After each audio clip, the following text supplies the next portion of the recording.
근데 아까 말씀드렸듯이 그 이와나미 서점이라는 일본에서 또 어느 정도 권위 있는 그러니까 지식인들이 많이 읽은 서점에서 나오는 책이어서 오히려 그렇게 했어요. 그리고 영어에 feel at home 이라는 표현도 있고요. 집에 있는 것처럼 편안한 감정이다라고 얘기할 수 있는데, 선생님께서 가장 at home의 감각을 느끼는 장소가 있는지. 제가 저 자신에 대해서 생각할 때 아무래도 일본 교토가 저의 그 홈처럼 느낍니다. 소년의 눈물책도 교토의 얘기가 많이 나오고요. 또 이렇게 나이 들으면 들을수록 그렇게 그 교토에 대한 향수 같은 느낌도 들어요. 교토의 모든 온갖 것들을 내가 좋아한다는 것이 아니다. 교토의 우동이의 맛이 있지. 그래도 교토에 있는 신사, 신군나는 싫다. 프리모 레비는 전직하고 인간의 진실에 대해서 얘기해주고, 또 그 때문에 본인이 내야 하는 아주 값비싼 대가도 내고 있는 지식인이다. 그렇게 생각했고요. 이 사람이야말로 나에게는 적도가 될 만한 사람이다. 일반적인 제일조선인이라고 말하기는 어렵겠지만 그래도 제일조선인들이 죽음을 어떻게 만나고 있는지, 선생님 본인은 어떻게 준비하시는지 그런 좀 외람된 질문입니다만 좀 드려보고 싶었습니다. 예, 간단하게 말씀드리죠. 근데 그건 중요한 질문입니다. 오늘 진행을 맡은 이종찬이라고 합니다. 저도 현재 자이니치 디아스포라와 관련한 연구를 열심히 하고 있습니다. 저는 아마 2010년 전후에, 정확하게 연도는 기억나지 않지만 숙명여대에서 선생님이 오셔서 강연을 하실 때 지금 여러분들이 있는 위치에서 똑같이 이제 서경실 선생님을 만났는데, 그때 서경실 선생님의 그 강연 첫 문장을 제가 기억하고 있습니다.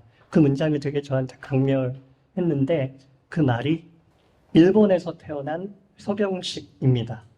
였습니다. 제가 처음으로 들었던 서경식 선생님의 그 육성 발언이었는데요. 그게 뭔가 오늘 돌베개 토크 이 공간에 오면서 그 이야기가, 그 기억이 갑자기 생각이 났었습니다.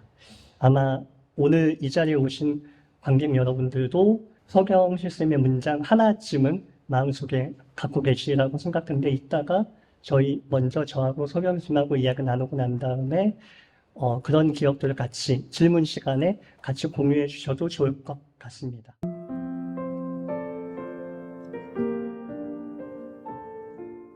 정년 퇴임을 2021년도에 하셨고, 최근에 이제 한겨레 칼럼도 마무리 지으셨습니다.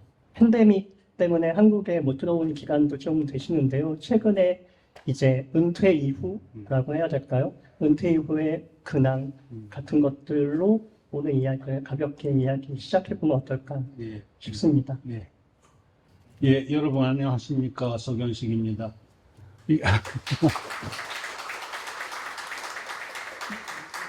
이렇게 와주셔서 정말 고맙습니다.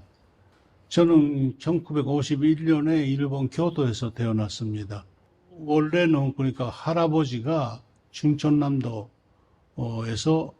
1928년에 일본에 건너가셨고, 그 때문에 손자인 제가 1951년에 그러니까 우리나라 조선 전쟁 그 와중이지요. 일본에서 태어났습니다. 그때만 해도 우리 가족하고 이 고국의 관계성이라 할까? 그런 인연이 완전히 단절돼 있던 분인데, 다시 연결되게 된 것이 1970년 무렵에 형 둘이가 이 나라에 유학 왔기 때문입니다. 박정희 시절이죠. 그때는 우리 제일조선인의 그 상황은 지금도 근본적으로는 변화가 없다고 해야 하지만은 일본에서 살아가기가 좀 힘든 차별이나 그런 것 때문에 공무원이 될 수가 없고, 대학교도, 국립대학교 교수나 그런 공무원직에는, 취직할 수가 없었고, 큰 이름이 있는 기업들은 우리는 취직하지 못하게 돼 있었고, 그래서 우리 현토리도 이대로 일본에 가만히 있어도 앞으로의 전망이 없다는 것도 있고, 또 한편에는 60년대부터 70년대 사이에 그 한 10년 동안은 세계 모두 온갖 나라에서 민족 해방의 그 열기가 찬 그런 그 시절이었어요. 그러니까 인도네시아에서 그런 그 아시아 아프리카 순ung 회의도 있었고요. 또 아프리카의 해라고 해서 아프리카 여러 나라가 독립했고, 알제리 전쟁도 있었고, 알제리가 승리도 하고 했고, 쿠바 회문도 있었고요. 근데 우리에게도 그런 것이 그 멀리 그 영향을 안 미칠 수 없었지. 우리 제일조선인은 그때만 해도 나라가 그 식민지 지배를 당했고 해방됐음에도 불구하고 남북에 분단되고 또 일본에서 좁은 공간에서 갇혀 있었는데 우리에게도 민족 해방이라 할까? 민족적인 주체라 할까? 그런 것이 영향을 많이 미쳐왔지. 근데 형 둘이도 그냥 일본에서 살아가기가 힘들다는 이유뿐만 아니라 뭔가 자기 자신의 중심지인 조국인 조선에서 도움이 될 만한 일을 하고 싶다는 그런 욕심이라 할까, 희망을 갖게 됐지. 그래서, 한 사람은 서울대 사회학과 대학원으로 갔고, 또 한 사람은 서울대 법대에 들어갔어요. 근데 저도 그때는 고등학생이었는데, 저도 거기에 한국에 가게 될까, 뭐 생각했는데, 그때 저는 아직까지 고등학생이었고, 문학적인 성향이 지닌 사람이었어요. 문학 하는데도 우리말조차 모르고, 프랑스 문학을 결국은 전공하게 됐는데, 전공했다고 하면 거짓말이다. 공부를 별로 안 했습니다. 프랑스 문학과에 학적을 두었다는 것이죠. 근데 여기서 일본에서 어느 정도 프랑스 문학을 공부하고 나서 한국에 건너가자 그렇게 생각했어요. 아까 말씀드린 알제리 전쟁 때이고 또 프란츠 파논이라는 사상가가 아프리카의 마티니크 섬 출신 아프리카계 사상가가 좋은 일을 많이 했었고 우리에게도 영향을 미쳤지. 우리 형이 그 친한 제일조선인 선배가 아주 너무 뭘 할래 하시니까 나는 문학밖에 못합니다 했어요. 그러면 프란츠 파논 전도는 읽어야 해 해서 지도라기보다 면령을 내리셨어요. 읽어보니 어려워서 모르는 것 투성이고 즉각 이해했다고 할 수는 없는데 뭔가 그 다가왔지. 그래서 저도 프랑스 문학을 문학과로 입학했어요. 근데 입학하자마자 현두리가 감옥에 갇히게 잡히게 되는 그런 일이 생겼고 공부는 거기서 거의 그만두게 되고요. 근데 대학교 졸업하고 나서 아무것도 할 일이 없었어요. 지도 교수님이 당신도 프랑스 유학하라 하셨습니다. 저도 대학교에서 근무했기 때문에 알게 됐는데 별로 쓸 데가 없는, 갈 데가 없는 학생에게 그런 얘기를 해요. 너도 대학원 가라는 얘기가. 근데 저는 프랑스 유학할 수 있는 조직 아니었어요. 왜냐면은 제일조선인에게는 대한민국 요건이 얻기가 힘들고 거기에다가 저는 전지범 가족이었고 그리고 그 유신정부가 일본에서도 우리 한국계 국민들에게 요건을 줄 때 유신 정부에 그 충성을 맹세해야 했어요. 그럼 그 서약서에 있어야지 여권도 줘요. 근데 저는 형 둘이가 감옥에 있는데 어떻게 그런 맹세가 할 수 있습니까? 그래서 프랑스로 가고 싶기도 하는데 갈 길도 없었어요. 그런 식으로 한 10년이나 지냈을까? 근데 형이 출국할 때가 그 가까워지면서 여권도 받게 되고, 프랑스도 인생에 한 번쯤 죽기 전에 가고 싶었던 프랑스, 유럽 여러 나라를 다니게 됐습니다. 근데 그때는 그래도 가고 나서 무슨 글로 쓰는 그런 생각도 없었고요.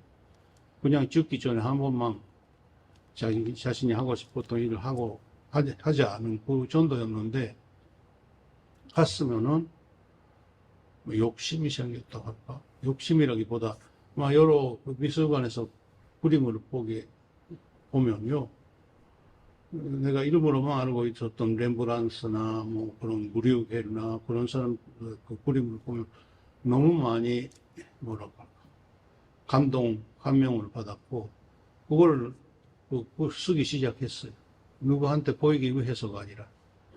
후지다 쇼조라는 내가 존경한 일본 정치학 학자가 추천해 주셨고, 서양미술술래에 일본판이 나왔어요.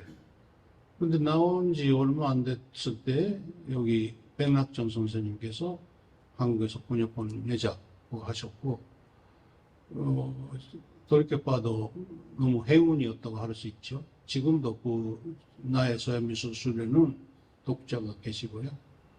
그런 식으로 이때까지 왔습니다만은, 여기서 2006년, 7년, 2년 동안 안식년으로, 연구년으로 지냈어요. 그때 신촌의 아파트에서 살고, 성공회 대학교에 놀러 가고, 한홍구 교수님 비롯한 여러 이 나라 지식인들 알게 되고, 지금 여러분처럼 이렇게 국내 여러분을 만나게 되고, 생각하면 너무 행운이었다고 합니다. 근데 디아스포라 기행도 2005년에 일본에서 접판이 나오고, 6년에 여기서 저 일본판 나오자마자 번역판이 여기 돌백에서 내주셨기 때문에 이때까지 한 15년 넘게 15세가 됐다고 해요. 15세죠? 근데 제가 일본에서도 책을 냈는데 이렇게 많이 읽힌 책이 별로 없습니다. 감사하겠습니다. 뭐랄까, 개정판 때문에 이런 그 북독구도 이루어지고 너무 고맙게 생각하고 감사하고 있습니다.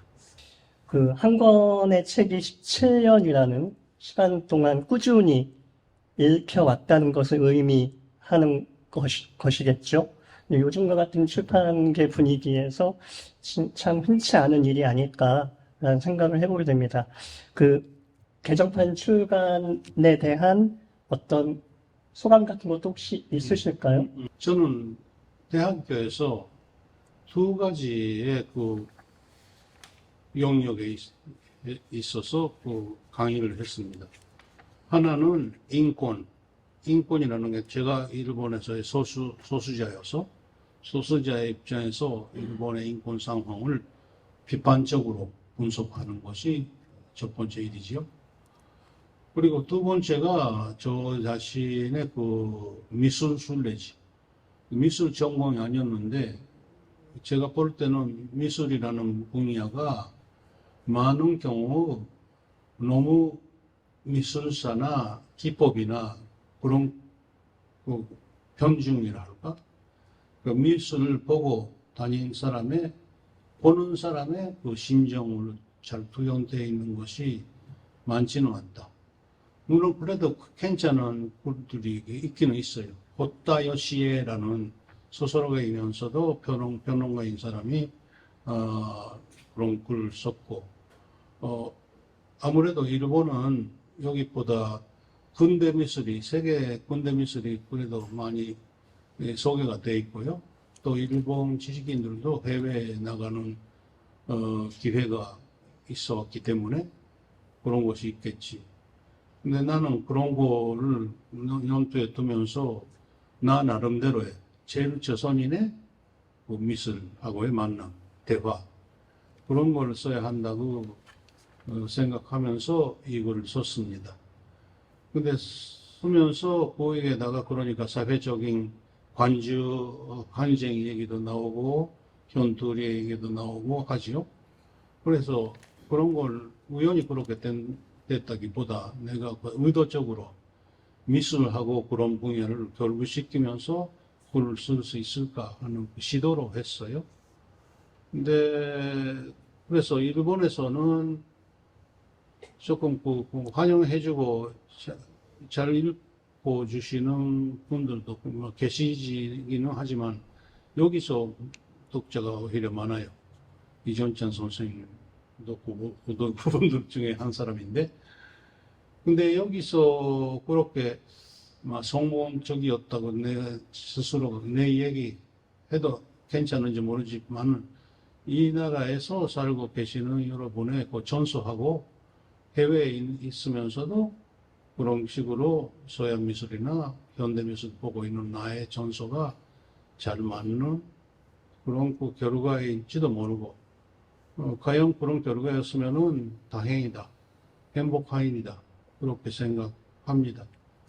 그러니까 제가 여기 이 나라에 오기 시작한 것도 2056년부터이고, 이 나라 여러분도 잘 모르고, 심지어 제가 여기서 어떻게 저라는 사람이 받아줄 수 있는지도 모르고 하는 그 와중에 이 책이 그렇게 독자를 얻었다는 것, 그것도 10여 년 읽어주신다는 것이 너무 다행이었다고 생각하고,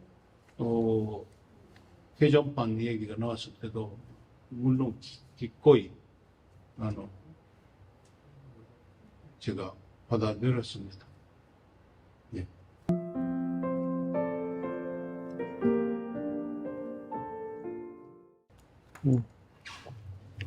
그 디아스포라 기행, 제 기억이 정확한지 모르겠는데 그 조금 전에 서경 선생님의 책이 또 돌베개에서 나온 책이 하나 있는데, 지금 청중 분께서 가져오신 분이 있으셔서 소년의 눈물이죠. 그 책이, 저 책도 사실 어떻게 보면은 다시 지금 시점에서 다시 읽힐 만한 가치가 있는 책이라고 감히 제가 말씀드리고 싶은데, 그 권성우 선생님이라고 또 서경 선생님을 오래 읽고 연구해 오신 선생님이 계신데, 제가 알기로는 그 권성우 선생님의 가장 베스트 서경식 책이 저 책이라고 할 만큼 많은 관심과 애정을 갖고 있는 책이어서, 아마 지금 갑자기 든 생각은 이제 디아스포라 기행뿐만 아니라 소년의 눈물도 다시 새 옷으로 새 독자를 만나도 좋지 않을까라는 생각을 잠깐 해보게 되었습니다. 그 많은 책 중에 저 책을 가져오셨다는 게 뭔가 저는 되게 이렇게 의미 있게 느껴졌습니다. 네. 이제 본격. 나중에 그거 말씀하세요. 왜 그렇게 들고 오시는지. 제가 조금 주가적으로 말씀드려도 돼요. 그 소년의 눈물이라는 책은 일본의 에세이스트 클럽 상이라는 상을 받게 됐습니다. 그러니까 저는 그것도 별로 대단한 일이 아니지만은 제가 글 쓰는 사람으로, 글쟁이로 좀 그래도 좀 인정받았다 할 수 있는 첫 번째 책입니다. 근데 이 책은 책에 대한 책, 제가 읽어온 책을 가지고 저의 사춘기 소년 시절의 얘기를 하고 있고, 이것이 제가 초등학교 때부터 대학교에 입학하기 할 때쯤까지 썼어요. 그러니까 일본 교토라는 지방 도시에서, 교토는 관광 도시니까 여러분 이름은 많이 알려져 있지만은 그 도시 구석에 있는 제일 조선인이 많이 사는 가난한 노동자들이 사는 동네에서 제가 그 지낸 소년 시절에 그 추억을 책에 이 얘기로 얘기하고 있어요. 근데 이것은 제가 너무 많이 얘기하면 안 될까? 또 제가 저 자신에 대해서 서술하고 싶은데 직접 얘기하기가 어려워요. 또 직접 얘기하는 것이 기술적으로도 어렵고 또 형 둘이가 감옥에 있는 와중에 저 주변에 이루어진 일에 대해서 조밀하게 쓰기가 어려워요. 그래서 저는 이런 어느새 무의식적으로 우회적인 방향을 할까? 소년의 눈물은 책에 대해서 얘기하면서 저 자신에 대한 얘기를 한다. 소야미 수술에는 그림에 대한 얘기를 하면서 사실은 저 자신의 자서전 같은 얘기가 돼 있다. 이런 식으로 돼 있어요. 근데 그것이 나의 그 특징이라 할 수도 있는데 약점일 수도 있어요.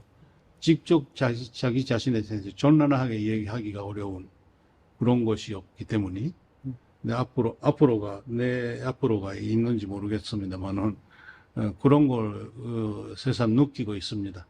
그래도 이것도 좀 나의 기억 남은 책입니다.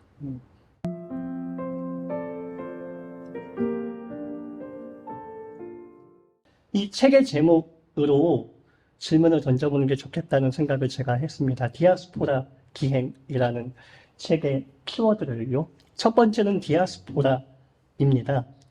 그 한국 사회에서 디아스포라라고 하는 좀 낯선 용어가 아마도 이만큼 대중적으로 알려지게 되기까지 아마도 서경실 선생님의 영향이 지대하다고 저는 생각합니다.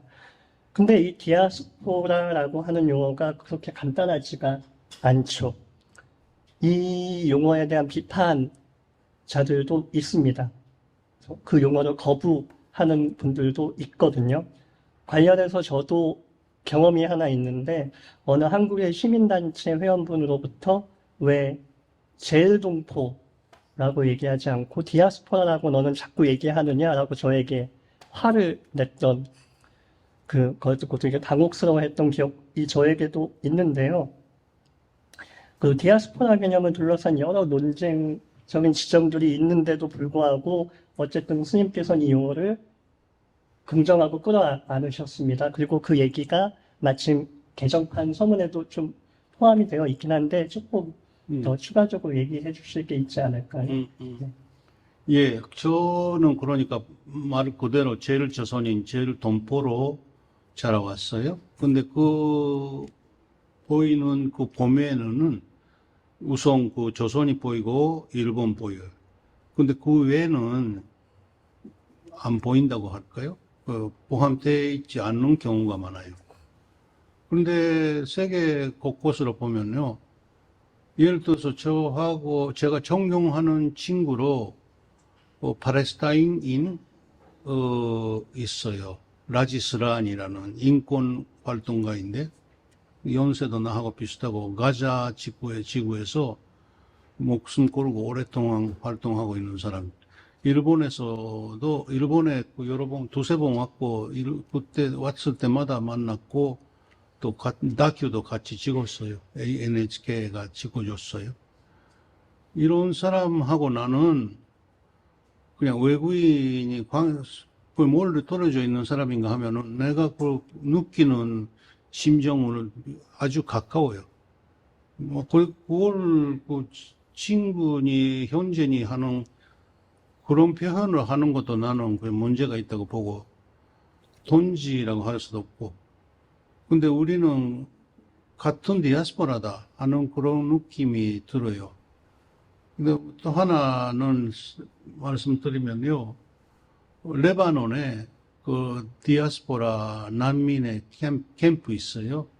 디아스포라 그때 그러니까 아랍인 난민들이 이스라엘 국가가 세워지면서 그때는 70만 명 해외에 뭐랄까, 훗도 나가고 난민이 제1세대가 돼 있는데 지금 400만 명 넘었다고 해요. 그 중에 어린이들이 사는 그런 캠프가 곳곳에 있는데 그 중에 하나가 레바논에 있는 캠프인데 나도 거기에 있는 내 그 배우자가 양부모라 할까? 그거 돼 있어요. 양부모인가? 실제로 육아하고 있는 것이 아니라 그냥 막 원조하고 있는 거지. 근데 왜 레바논이야? 왜 그러니까 우리 국내에서도 이렇게 고생하고 있는 아이들이 많이 있는데 왜 레바논 그 팔레스타인 난민으로 가는가? 준남미도 아프리카도 있잖아. 하는 그 얘기가 당연히 있지. 나는 그러니까 물론 준남미도 아프리카도 해야 하는데 내가 할 수 있는 범위에 한계가 있고 그렇다면은 물이 떨어지면 떨어질수록 모르면 모를수록 좋다. 하는 의미가 있다. 그렇게 생각했어요. 배우자하고 그렇게 얘기했습니다. 흔히 한국도 그렇지만 일본에서도 자기 자신의 가족도 아니고 친척도 아니고 얼굴도 모르고 언어도 소통하지 않는데 왜냐? 우선 자기 자신의 주변이나 가족부터 하라는 얘기가 나오지요.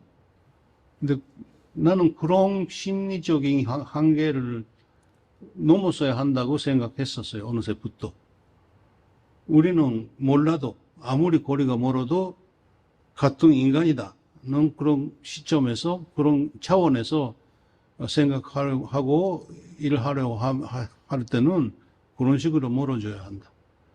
그렇게 생각하고요. 또 저도 오늘 그런 이 말씀 드릴 새가 있을지 모르지만 프리모 레비를 비롯한 유럽의 유대인 지식인에 대한 내가 공감이 많아요. 공감이 많으면 많을수록 아랍인에 대한 이해가 있어야 하고 그런 느낌이 있어야 한다. 그런 사고로요. 그렇게 양부모가 됐습니다. 그래서 디아스포라라는 말이 저는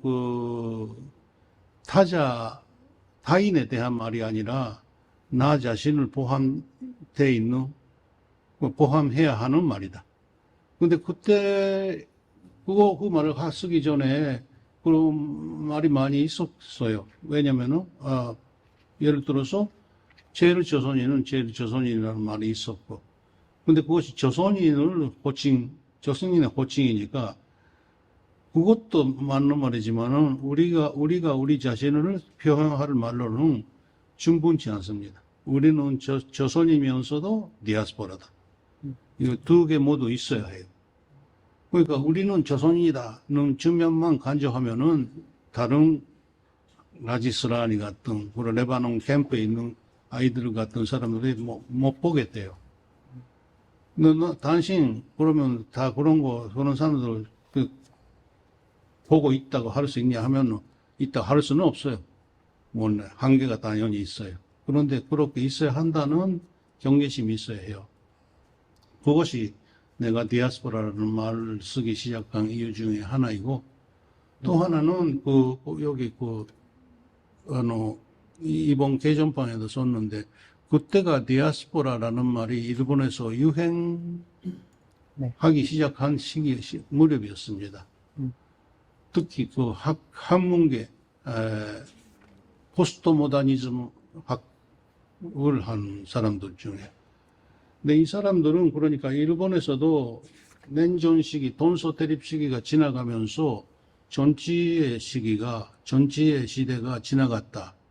근데 앞으로는 포스트 전지 시대에 어떤 식으로 가문을 해야 하는지 하는 그 문제에 또 붙였을 때, 유럽에서, 특히나 미국에서 수입된, 포스트 모더니즘을, 인용하고, 디아스포라라는 말로, 연구나 공부를 시작했죠. 근데 내가 볼 때는 그거 불만스러웠습니다. 당신들의 나라가 세계에서 어떤 그 행위, 어떤 짓을 해왔는지에 대해서 관심이 없이 디아스포라는 말을 써도 별로 그 설득이 없다는 것이죠. 근데 내가 아까 말씀드렸듯이 우연히 학교에서 가르치기 시작했기 때문에 그렇게 안 하면은 내가 제야의 그루쟁이나 활동가로 있었을지도 모르겠어요. 근데 한문에 들어갔기 때문에 당연히 그런 사람들하고 만나게 되고 좀 논쟁까지만 안 하더라도 그렇게 대화하기 시작하고 이 사람들 이렇게까지 모르구나 하는 그런 거 놀랍기도 했고요. 근데 그래서 그런 그지 디아스포라는 말로 얘기하면은 이 사람들하고 같은 그 노효가 난되는구나. 같은 지평에서 논의하게 될 거다. 그렇게 내가 하나의 그 도전적인 의도로 디아스포라는 말을 썼어요. 근데 아까 말씀드렸듯이 그 이와나미 서점이라는 일본에서 어느 정도 권위 있는 그러니까 지식인들이 많이 읽은 서점에서 나오는 책이어서 오히려 그렇게 했어요. 근데 카노 마사나오라는 아주 훌륭한 일본 역사학자 선생님이 계십니다. 카노 마사나오, 오키나와 학도 하시고 여성학도 하시는데 그 카노 마사나오 선생님이 한 분 이 책을 인정해 주셨고 볼만한 책이라고 해서 추천도 하셨어요. 1년간에 나온 이와나미 신서 100수십 권인가? 300권 되는가? 그 중에서 골라서 볼만한 책으로 추천하셨습니다. 근데 카노마사노 선생님은 조금 예외적인 존재예요. 그러니까 제일 조선인이고 또 전문학자도 아닌 내가 아무리 디아스포라 운동하더라도 그 내부에는 한국의 전체 상황에 대해서 그리고 그 미술에 대한 이야기가 나오니까 아주 낯선 책이지. 그래서 나는 막 그런 거다. 내가 하던 의도가 그런 것이었기 때문에 했는데 이외로 이 한국 국내에서 독자들이 늘어가고 많이 읽어주시니까 뜻밖의 그런 행운이었다. 그렇게 생각합니다. 저는 이제 이 기행이라고 하는 단어가 눈에 띕니다. 또 기행이라는 말과 더불어서 순례라는 표현도 쓰셨죠. 근데 저는 여기서 좀 저의 눈에 띄는 것은 선생님이 여행, 좀 더 일반적인 표현이라고 할 수 있는 여행이라는 단어를 쓰지 않으셨다는 점이 저는 좀 흥미롭게 다가오거든요. 선생님께서 이 여행이라고 하는 일반적인 단어 대신에 기행 또는 순례라고 하는 표현을 쓰신 어떤 계기가 있는지 한번 여쭤보고 싶습니다. 네.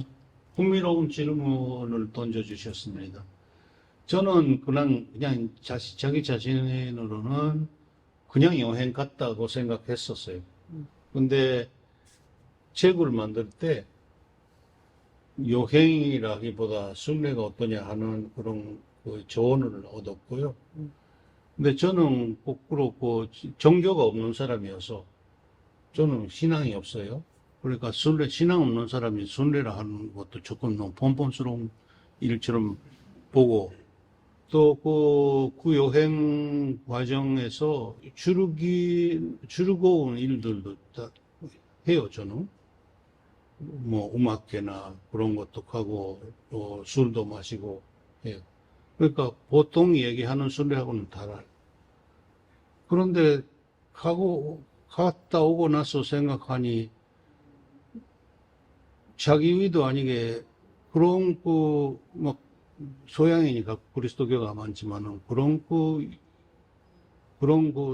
사원이나 교회나 그런 거 제가 다니고 있고 거기서 인간들이 겪어온 고난의 기억에 대해서 내가 다시 거기서 내 나름대로 손찰도 하고 이 얘기 해온 것이 갔다 오고 나서 알게 됐어요. 네, 그래서 순례라 하는 것도 뭐 신에게는 미안하지만 내가 그 경공한 마음으로 순례한 것도 아니니까 그래도 막 나쁘지는 않겠다. 허용해 주시겠다. 그렇게 생각했고 순례라는 말을 썼어요. 근데 진짜 진짜로 순례 가고 싶은 마음도 그 도중에 생났는데 그 유럽의 순례길이지. 근데 저는 이런 사람이어서 산티아고 데 콤포스텔라도 갔었는데 풀어서 간 것이 아니라 비행기로 갔어요. 그래서 진짜 순례가 아니지. 근데 도중에서 그 고난을 생략하면서 막 순례라고 해도 괜찮겠다. 오히려 그런 계기로 해서 인간에 있어서의 그 뭐라 할까 경공함 마음에 대한 그 손절을 하는 것도 좋겠다고 생각하고 또 나에게 그 영향이 있었던 것이 몬테뉴 여행기 몬테뉴의 그 여행기가 있어요. 몬테뉴는 그대로 여행이라 하는데 너무 그 개방된 마음으로 프랑스 르네상스기에 몬테뉴는 또 정확하게 자신의 부인이 유대교였을까? 어머니가 유대교였을까? 그런 것이어서 그런 그 유럽의 중세에 있어서도 다문화적인 개방된 마음으로 살던 사람이에요. 그 몬테뉴의 그리고 비뇨기의 그 병 때문에 많이 고생하면서 여행하는 모습이 전직하게 쓱 뿌려져 있고 너무 흥미로워요.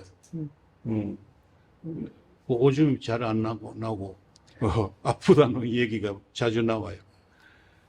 인간적이라 할까?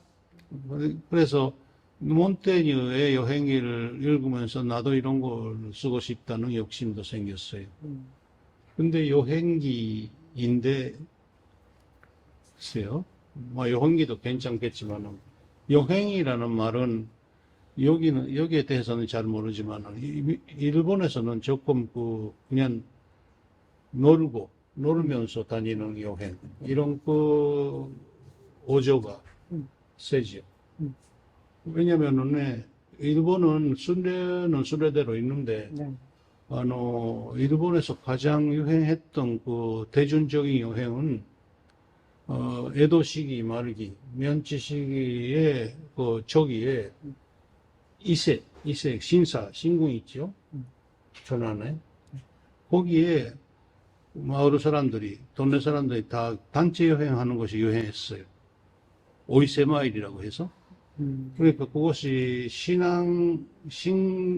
종교적인 색채를 지니면서 그 일반 서민들이 놀러 가고 거기서 술도 먹고 난리 나고 하는 것이 일본에서 여행이라는 말의 그 어조에 지니고 있는 것입니다. 그래서 어떻게 표현하는지 제일 마땅했을지는 제가 잘 모르지만은 조금 느낌이 다르지요.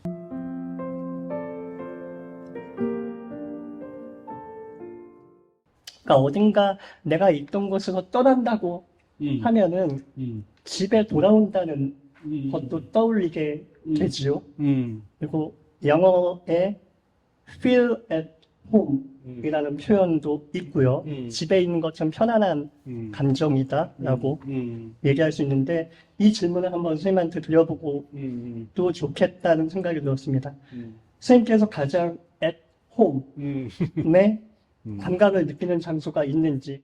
아무래도 일본 교토가 저의 그 홈처럼 느낍니다. 소년의 눈물책도 교토 얘기가 많이 나오고요. 또 이렇게 나이 들으면 들을수록 그렇게 그 교토에 대한 향수 같은 느낌도 들어요.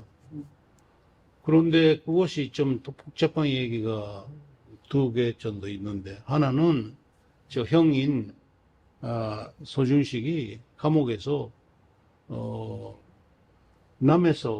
북에서 내려온 정치분들하고 감옥 안에서 알게 되죠. 근데 저분들은 자신의 그 주신지인 이북을 또 그리워하고 이북 시절에 그 주옥도 얘기 많이 하고 한다. 근데 자신은 일본 출신인데 일본에 대해서 그런 얘기가 하기가 어렵다고 하고 싶지 않다. 자신의 고향은 일본 교토입니다 해서 그거 그립다는 얘기가 자신에게는 하고 싶지 않다. 자기 규제하고 있다는 것이죠. 좀 지나치다고 느끼기도 하지만 이해가 할 만한 그 심정이죠.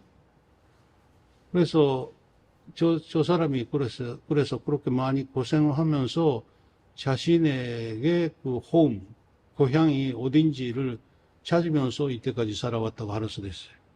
지금도 그 한국 국내에 있는데 애트홈으로 느끼고 있는지 모르겠습니다. 근데 저는 교토라 했는데 교토도 그래도 일본에서 자주 예를 들어서 저 학생이나 그런 사람들이 선생님은 일본 국가나 사회에 대해서 비판적인 발언만 하시는데 그래도 선생님이 고향 어디십니까 하니까 교토인데 교토의 모든 온갖 것들을 내가 좋아한다는 것이 아니다. 교토의 우동이의 맛이 있지. 그래도 교토에 있는 신사 신군 나는 싫다. 그런 식으로 생각해야 한다. 나는 그렇게 해요.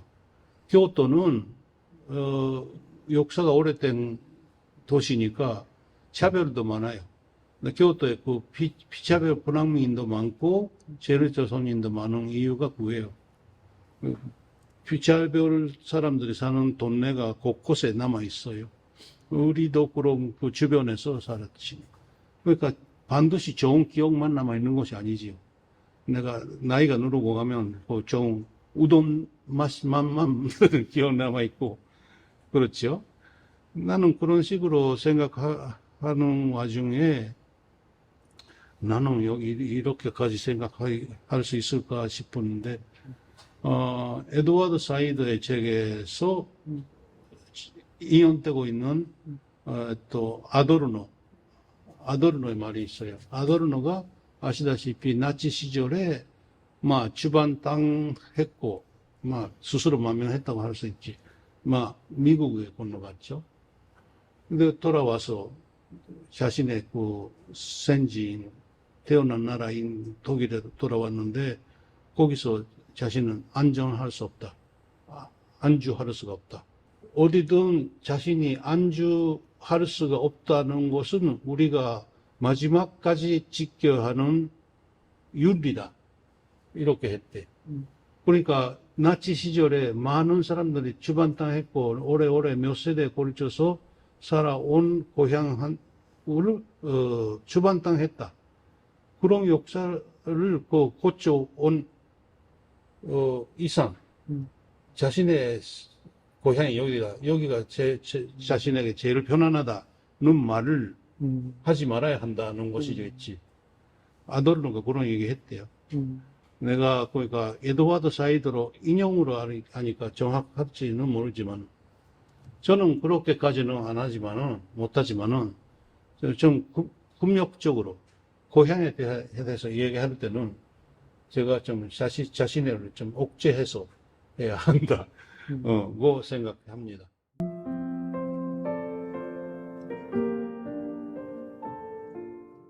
제1조선인 디아스포라로서 서경실 쌤의 사유를 형성하는데 결정적인 영향을 미친 인물을 하나만 꼽으라면 아마도 프리모 레비라고 저는 생각을 합니다. 쌤 스스로도 이렇게 평가하신 적이 있습니다. 제가 이 말은 기억하는데 어디서 있는지 정확하게 기억이 안 나서 출처는 제가 기억을 찾지 못했는데 프리모 레비가 선생님의 이 인간의 척도, 인간의 기준이었다라고 하는 걸 제가 기억하고 있거든요. 근데 무엇보다도 저를 포함해서 한국의 독자들이 프리모 레비의 저작을 만날 수 있기까지 서경식 쌤과 이곳 돌베개 출판사의 노력을 결코 얘기하지 않을 수가 없습니다. 저도 정말 애독자로서 너무너무 감사히 읽어왔는데요. 음, 그만큼 스님에게 중요한 인물이었다고 생각이 되는데, 음, 프리모레비는 어떤 의미, 음, 스님에게 어떤 의미, 어떤 중요성을 갖고 음. 계십니까? 감사합니다. 그 얘기가 중요한 얘기입니다. 간제수용소에서 지내면서 간제수용소에서는 외부가 없다고 하면은 사람들이 어떻게 살아나갈 희망을 유지할 수가 있습니까? 그러니까 여기에는 지금이야 나 자신이 갇혀 있는데도 반드시 외부가 있다. 창 밖에는 하늘도 있고 밭도 있고 있을 거고 하죠. 근데 프리모레비는 말하자면은 자신의 간제소연소에서 그렇게 있으면서도 우리에게는 이 알고 있는 그 1억 공간 바깥이 공간이 있다는 걸 알려주는 사람이에요. 저에겐. 그래서 거기서 절만해버렸고 죽고 만 곳이 아니라 바깥으로 나와서 살면서 40년 넘게 중인으로 일을 하다가 그래도 결국은 자살을 해버렸어요. 근데 인간의 족도라는 게 그런 것입니다. 근데 프리모레브는 신화로의 그리스 신화를 인용하면서 고난을 고쳐서 고향에 들어오는 사람들의 얘기를 해요. 근데 자신이 이렇게 고난의 그 와중에 있을 때도 그런 거 다 생각하고, 또 간제노동, 너무 힘든 간제노동 하고 있을 때도 막 방 한 조각보다 이렇게 시구를 떠오르는 것이 자신에게 살아가는 용기가 됐다고 해요. 그런 얘기를 들으면서 제가 그런 얘기를 접했을 때는 현 둘이가 감옥에 있을 때예요. 감옥에 있었고 이제야 여러분이 여러 가지 이야기를 하시는데, 그때는 나에게는 적어도 언제 이 시절이, 이 세월이 끝날까 하는 것이 하나도 안 보이는 깜깜한 시절이었어요. 근데 길어도 한 5, 6년 지내면은 사정이 바뀔 거다는 것이 이 얘기를 들었는데 5년, 10년, 15년 지나더라도 안 바꿨어요. 근데 제가 그때 미국으로 인권단체 만나러 그대로 순례했어요. 구명운동으로. 그 글을 지금 쓰고 있고 가까운 조만간 나올 텐데 미국 인문기행이라는 책입니다. 근데 미국에 만면처럼 나오고 있는 우리나라 운동가 여러분도 여러 선생님도 뵙고요. 응원해 주시는데 저에게는 그런 밝은 미래가 하나도 안 보이는 그런 시절이었어요. 그럴 때 프리모레비를 만났고 읽기 시작하고 어머니가 암 때문에 일본 교토 병원에서 누워 계실 때 그 베드 옆에서 읽기 시작했지. 근데 그것이 아주 밝은 미래에 대한 얘기였으면은 나는 이렇게까지 안 빠졌을 걸. 깜깜한 얘기였어요. 그러니까 감옥의 수용소 속에서도 얼마나 인간이라는 것이 추악한 존재인지 그것도 억제해서 뭐 몇 프로밖에 안 속겠지만은, 그래서 그때 인간에게는 반드시 밝은 내일이라는 게 있을 거다. 이 얘기를 자주 듣게 됐는데 그거 믿을 생각이 없었어요. 저는. 그렇습니까? 했었어. 근데 프리모레비는 전직하고 인간의 진실에 대해서 얘기해주고, 또 그 때문에 본인이 내야 하는 아주 값비싼 대가도 내고 있는 지식인이다. 그렇게 생각했고요. 이 사람이야말로 나에게는 적도가 될 만한 사람이다.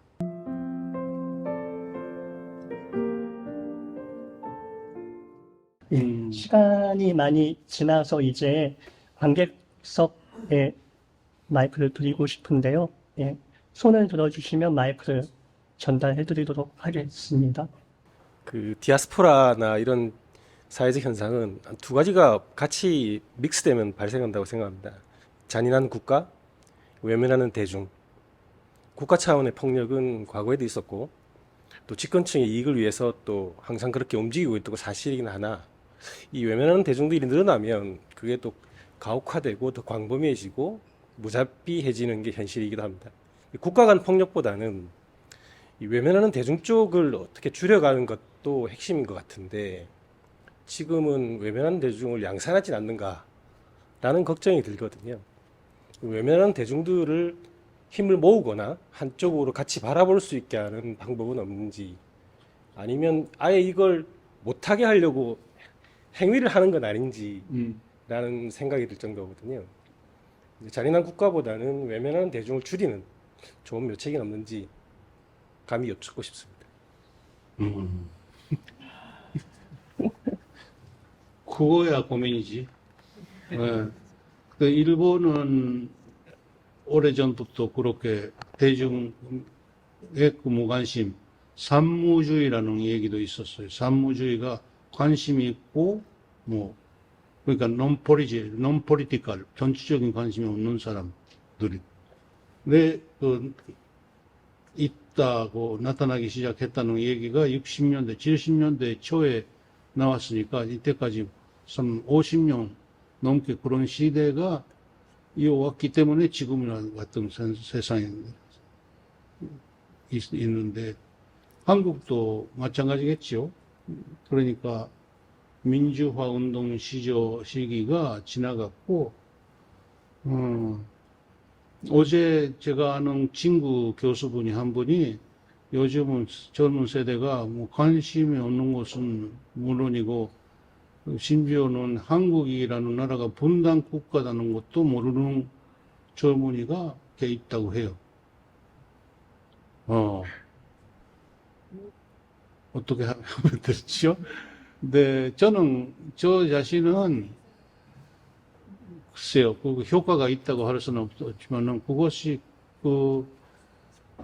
하나는 막 우리가 SNS나 IT나 이런 그 새로운 기술로 대체하려고 하는 것에 대한 깊이 성찰해야 하는 증명이 물론 예부터 나와 있는데 지금이야 심각화됐다고 생각하고요. AI라고 하죠. 인간. 그러니까 그 인간이 이때까지 겨우 해왔던 일조차 기계에 맞게 되는 그런 시대가 겨우 왔다고 경이롭게 나는 무섭게 생각하고 있고요. 두 번째는 인간의 사회성에 대한 얘기인데 나는 이 국내 사정에 대해서 잘 모르기는 하지만 대학교 같은 지식 있는 사람으로 구성되어 있는 공동체에 있어서도 서로의 대화가 안 이루어져 있어요. 서로의 대화가 없어요. 근데 일본 같은 경우는 그것이 무슨 권력으로 억제하기 때문이기보다 이렇게 너무 자신만 얘기하면 남에게 폐가 된다든지 배려해야 한다든지 그런 내가 볼 때는 지나친 이런 배려 때문에 근데 그 배려가 결국은 자기 보신이에요. 자기 자신을 자기 보신하고 있는 것은 아무리 문제가 있다 하더라도 이렇게 살아가면 살아갈 수 있다는 것이지 그런 환경이라는 것이지. 근데 남에 대한 산산력이지요. 그러니까 한국도 일본도 요즘은 한국은 일본보다 경제가 좋으니까 또 그렇겠지만은 남에 대한 염려를 할 필요가 없다. 안 해도 된다는 그런 것이 그런 게 느끼기 시작한 지가 20년, 30년 지났기 때문에. 자, 우리는 어떻게 해야 할지요? 고현민 선생 무슨 좋은 생각이 있으세요? 나는 뭐 벌써 이렇게 나이가 됐으니까 굴이나 쓰고 자기 자신의 뭐 뒷모습이라도 보이고 그렇게 생각하고 있는데 이때까지 지금부터 오래 살아야 하는 사람들이 그렇게만 하고 있을지도 뭐 수는 없지요. 고민이네. 이전찬 선생 어떠세요? 네, 뭐 저는 질문이라기보다 또 의견인데요. 그 이제 그 고향 말씀을 하셔가지고 이렇게 고향. 예, 고향에 대한 어디가 홈이냐 이제 이런 말씀을 하셔가지고 그래서 어디가 홈일까 생각해 보면 내가 그 어디서 죽고 싶은가 하는 문제이기도 한 것 같아요. 그래서 선생님 이제 디아스포라 기행을 보면서 제가 처음 느꼈던 느낌은 아, 왜 기행이 붙었을까? 확실히 여행이 아니라고 느꼈던 이유 중에 하나가 자꾸 공동묘지를 다니시더라고요. 자꾸 묘를 보러 다니시고 그래서 이제 그게 나의 서양 미술순례에서도 그렇고 또 디아스포라 기행도 그렇고 그래서 선생님께서 그 죽음을 방문하러 다니시고 또 선생님 제가 처음 알게 됐을 때부터도 선생님 언제나 죽음을 가까이 이렇게 경험하시고 느끼시고 이렇게 계신다는 느낌을 받았는데요. 그래서 저는 선생님 개인에 대해서도 당연히 물론 궁금하지만 그래도 이제 제일 조선인들이 어디서 죽고 싶어 하는가 하는 문제에 대해서도 좀 궁금합니다. 예, 간단하게 말씀드리죠. 근데 그건 중요한 질문입니다. 그러니까 묘를 보러 다니는 이유가 그냥 여행은 그 수평적으로 할까? 이차원적으로 할까? 지리적으로 이동하는 거죠. 묘 다니는 것은 시간적으로 과거의 곳으로 올라가서 앞으로를 상상하고 하는 그런 일이죠. 근데 제일조선이 그 단절됐기 때문에, 단절됐어요. 제 시절에. 세상 그런 걸 다시 생각하는 기회가 주어지는, 말하자면 행운이지. 당연스럽게 자연하게 우리는 그 묘로 들어가는 보다 우리 제 후손이 자녀들이 나를 그렇게 모시고 제사 지내줄 보다 하는 그런 그 전제가 없어요. 호라니 없죠. 근데 우리 그 부모가 세상 떠나셨을 때가 많이 제가 배웠는데 그것이 그 사자의 죽음자의 군민화 과정이라고 내가 불렀을 때가 있어요. 그러니까 병원에서 세상 떠나셨지? 뭐 어떻게 해야 하지? 아무것도 할 줄 몰라요. 근데 그 병원의 의사가 아니면은 소기셔가 난대요. 장의사가 와서 거기서 이런 묘가 있고 저런 묘가 있고 이거 얼마이고 얼마이고 해요. 근데 우리는 불교도가 아니고 그리스도교도 아니고 어디 갈 데가 없다 하면 자신들이 소개해 준다 해요. 근데 일본의 정교마다 불교의 그 전파마다 단가라는 게 있어요. 속하고 있는 집들이. 근데 우리는 어디도 속하고 있지 않아요. 그러면은 그 무연불을 지켜주는 묘가 있다 해요. 평안 시대부터 있는 그런 그 무연불을 제사 지내는 절이에요. 교토에 있어요, 교토에. 교토에서 어쩔 수 없이 그렇게 했지. 그러면은 거기에 여기서는 뭐라고 할까? 아무튼 그렇게 묘비에 새기는 그 문구나 이런 것까지 전부 다 불교식으로 정화해지고 있는 것을 소개해요.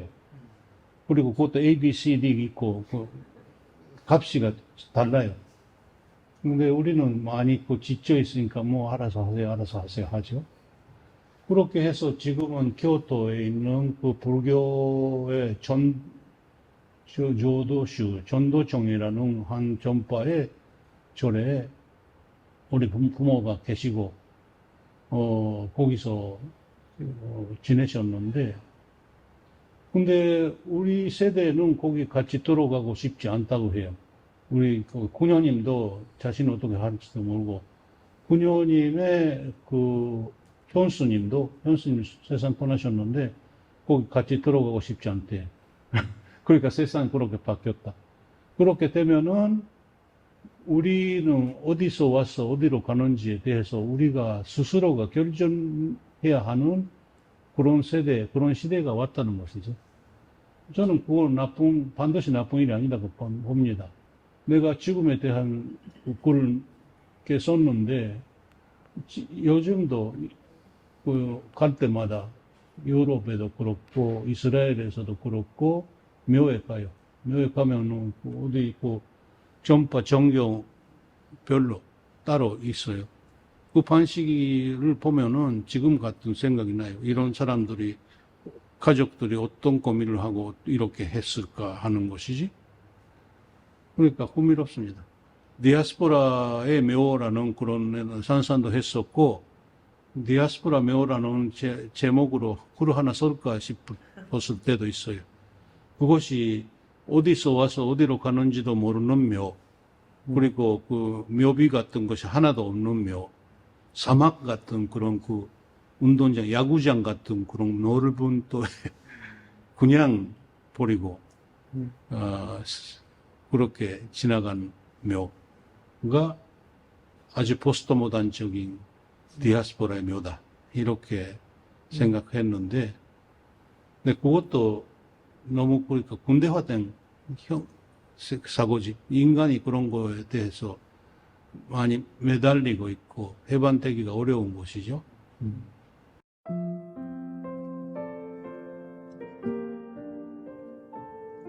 네, 마지막에 이야기가 테마가 죽음이 되었는데요. 디아스포라 기획의 1장이 죽음을 생각하는 날이라는 장은 구성되어 있는데, 그곳에서 제가 가장 좋아하는 선생님의 이 책에서 구절이 있습니다. 11층의 창 65페이지인데요. 어디서 어떻게 죽을까? 언제나 그게 마음에 걸린다. 근데 오늘 미처 다 얘기하지 못했지만, 제가 그 어떤 극단과 함께 선생님의 이 책을 원작으로 해서 연극 작업을 한 적이 있는데, 그 얘기 안 했다. 네, 오늘 시간에 아쉽게도 그 얘기까지 못했지만, 저희 팀이 같이 고민했던 그 연극의 마지막 장면이 바로 이 대목이었습니다. 네. 2016년에 쌤은 이제 코스타리카와 미국을 한 달가량 여행을 하셨었습니다. 그리고 그 당시에 가지고 다니시던 오래된 여행 가방, 수트케이스가 망가졌던 것에 대해서 쓰신 적이 있죠. 그리고 이렇게 얘기하셨습니다. 수트케이스가 또 망가졌다 라고 얘기하시는데, 이제 이 맥락과 선생님 개인에 대한 사색으로까지 이제 옮겨가는 대목이 인상적이었는데요. 선생님의 노년에 대한 생각으로 이어지는 것 같았습니다. 이렇게 얘기하고 계십니다. 나의 서양미술 수리의 계기가 되었던 1983년 유럽 여행 이후에 나는 세계 이곳저곳을 여행하며 돌아다녔으니 수트케이스처럼 나 역시 슬슬 사용 기한이 가해가고 있는지도 모르겠다 라고 얘기하셨습니다. 그럼에도 여행지에서 보았던 미술작품, 음악, 그리고 읽은 책과 만난 사람들에 대한 흥미는 수그러들지 않고 이들에 대해서 이야기하고 싶은 욕망 역시도 잦아들지 않는 듯하다 라고 얘기하셨습니다. 디아스포라 기행 책이 나온 지가 2006년이었지만 선생님의 기행 또는 순례, 여행, 뭐가 돼도 좋을 것 같은데요. 계속 이어졌으면 좋을 것 같고요. 선생님의 다음 디아스포라 기행 또 기대하고, 저를 포함해서 기대하고 있습니다. 그러니까 건강하시길 건강하셨으면 하는 말씀을 마지막으로 드리고 싶습니다. 그리고 오늘 이 자리에 와주신